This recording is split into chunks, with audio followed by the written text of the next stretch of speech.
Einstein's Relativity, the Special Theory and the General Theory. Chapter 3. Space and Time in Classical Mechanics.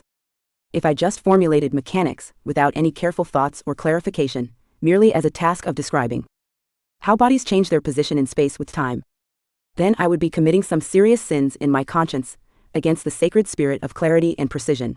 Let us quickly see what exactly these sins would be.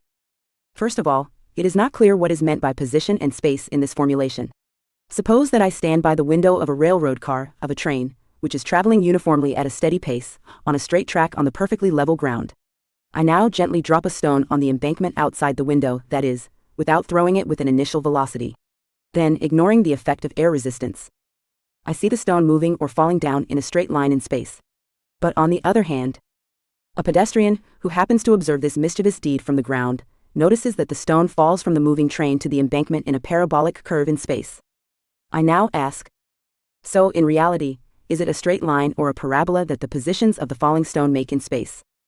Moreover, what do we exactly mean by the motion in space in these descriptions? The answer should be rather obvious from the considerations of the previous chapter, Chapter 2. First of all, we should stop using the vague expression motion in space and the equally ill-defined word space, to which we should admit in all honesty we cannot attach any physically significant meanings in the slightest. Instead, we propose that we should use descriptions like motion in relation to a practically rigid body, or a body of reference in its place.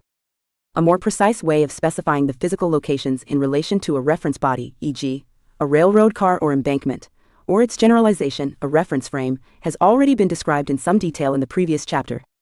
With body of reference replaced by a more abstract concept, frame of reference, or system of coordinates, which is useful for mathematical treatment, as will be further explained in the later chapters, we can now make the following two separate and more or less independent statements, without any vagueness or ambiguity and without any contradiction.